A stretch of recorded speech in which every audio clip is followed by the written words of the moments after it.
طلب کر کے بلیک میل کرنے کی کوشش کرتا ہے. آخرکار طلب کندہ کو بوڑھی عورت کے ذریعے جہنم میں لعنت مل جاتی ہے. اس کے بعد سمونر کی کہانی ایک لالچی شخص کے بارے میں ہے جسے اپنے لوگوں اور دوستوں سے چرچائی طور پر عطیات دینے میں کوئی شرم نہیں ہے. سمونر واضح طور پر فراری کی کہانی کا کچھ نہ کچھ بدلا چاہتا ہے.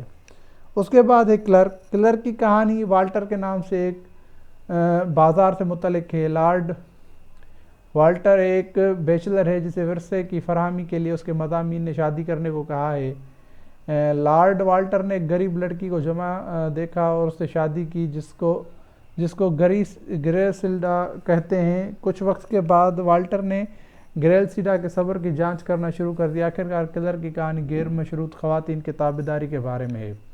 اس کے بعد مرچنٹ ایک 60 سالہ نائٹ کے بارے میں ایک کہانی سناتا ہے جو فیصلہ کرتا ہے کہ اس سے بیوی سے شادی کرنی چاہیے. محبت، شادی، سچائی، وفاداری کی معنی زیر بحث آئی ہے. اس کے بعد اسکوائر کہانی کی ایک نامکمل ٹکڑا ہے. شاہ کیمبوسن نے عربی اور ہندوستان کے بادشاہ کی طرف سے بطور تحفہ بطور جادو گھوڑا، تلوار، آئینہ اور رنگ وصول کیا. گھوڑے میں یہ صلاحیت موجود ہے کہ کسی بھی جگہ پر جہاں بھی جانا چاہے لے جا سکے گا. اس سے تلوار نے جادوئی طور پر سب سے لمبا بازو کاٹ لیا اور زخموں کو بھی بھر سکتا ہے. آئینہ مستقبل کی بدقسمتی اور المنیوں کا انکشاف کر سکتا ہے اور انگوٹھی اپنے پہننے والوں کو پرندوں کی تقریر کو سمجھنے کی طاقت دیتی ہے. بادشاہ کی بیٹی انگوٹھی پہنتی ہے اور ایک فالکن کو بری طرح سنتی ہے جو اس کے چمچے عاشق کے ذریعے اس کے لیے غداری کا ماتم کرتی ہے. وہ ناقص فالکن کو عدالت میں لے جاتی ہے اور اس کے خود سے ہونے والے زخموں کو پالتی ہے.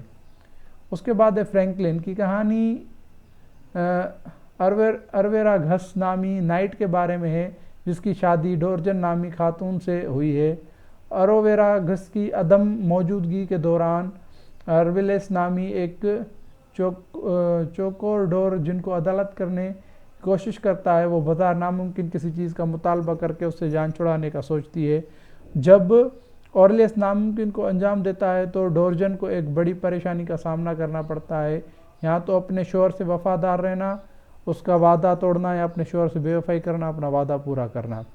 اس کے بعد فزیشین ورجینس نامی نائٹ کے بارے میں فزیشین کی کہانی کہ ایک بیوی اور ورجینیا کہلانے والی ایک خوبصورت نیک 14 سالہ بیٹی ہے. ایک دن یہ نام مجھے نہیں آ رہا نامی ایک جھوٹے جج اور ورجینیا کو دیکھتے ہیں اور فیصلہ کرتے ہیں کہ اس کی قیمت سے قطع نظر اس کے پاس اس کی قیمت ہوگی. تاہم ورجینس نے جج کو دینے کے بجائے اپنی بیٹی کو مار ڈالا.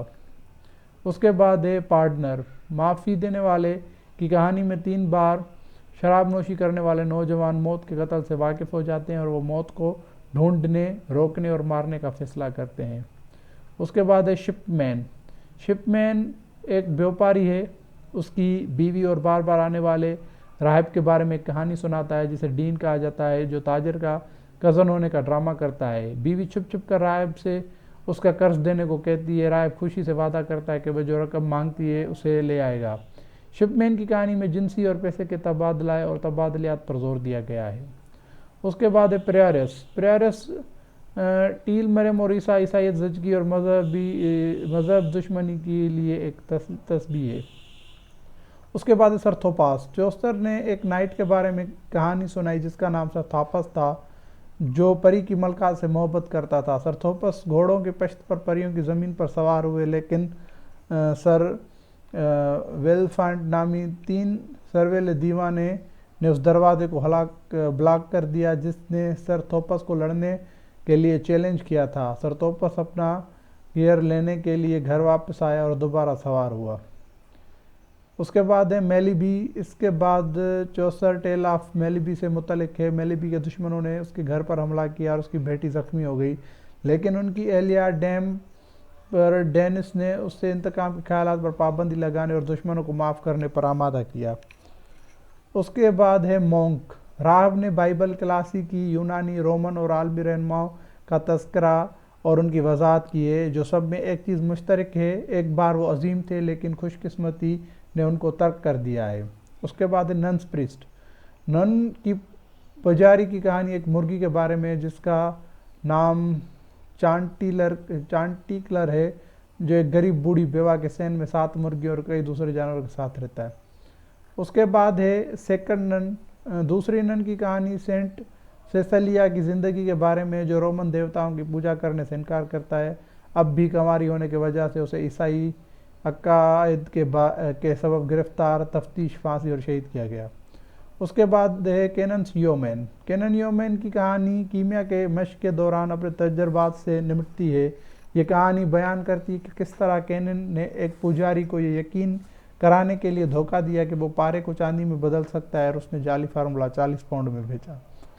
اس کے بعد ہے مینسیپل۔ مینسیپل کی کہانی فونس کے بارے میں ہے، جو ایک سفید کوا کا مالک ہے۔ فوبس کی ایک بیوی ہے جسے سنہری پنجرے میں رکھا گیا ہے۔ علامتی طور پر اپنی بیوی کو صاف ستھرا رکھنے کے لیے ان کی کوششوں کے باوجود وہ زنا کا ارتکاب کرتی ہے۔ اس کے پارسن کی کہانی اختتامی کہانی ہے۔ 7 جان لیوا گناہوں کا یہ ایک بہت لمبا گدی خطبہ ہے۔ کہانی میں 7 جان لیوا گناہوں اور وضاحتوں کی مثال ہے، اس بات کی نشاندہی کرتی ہے کہ چھٹکارا پانے کے لیے لوگوں کو کیا کام کرنے کی ضرورت ہے۔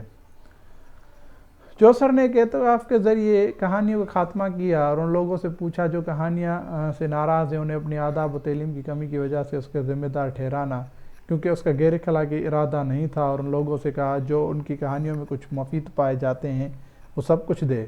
ان کا کریڈٹ مسیح کو ہے۔ وہ سیکولر اور کافر کرداروں کے بارے میں بیان کردہ اپنے تمام کاموں کے لیے معافی کی دعا مانگتا ہے، اور اپنے قارئین سے کہتا ہے کہ وہ اسے اپنے ہمزادوں اور اولیاء کی زندگی کے بارے میں ان کے کاموں کے لیے یاد رکھے۔ آئی ہوپ آپ کو ویڈیو پسند آئی ہوگی۔ اگر آپ نے ابھی تک ہمارے چینل کو سبسکرائب نہیں کیا ہے تو جلد سے جلد ہمارے چینل کو سبسکرائب کریں، ساتھ ہی بیل آئیکن کے بٹن کو بھی لازمی پریس کریں، ہماری ویڈیو کو لائک کریں، کمنٹ کریں اور دوستوں کے ساتھ ضرور شیئر کریں۔ آپ ہمیں یوٹیوب، فیس بک، انسٹاگرام اور ٹویٹر پر بھی فالو کر سکتے ہیں۔ شکریہ۔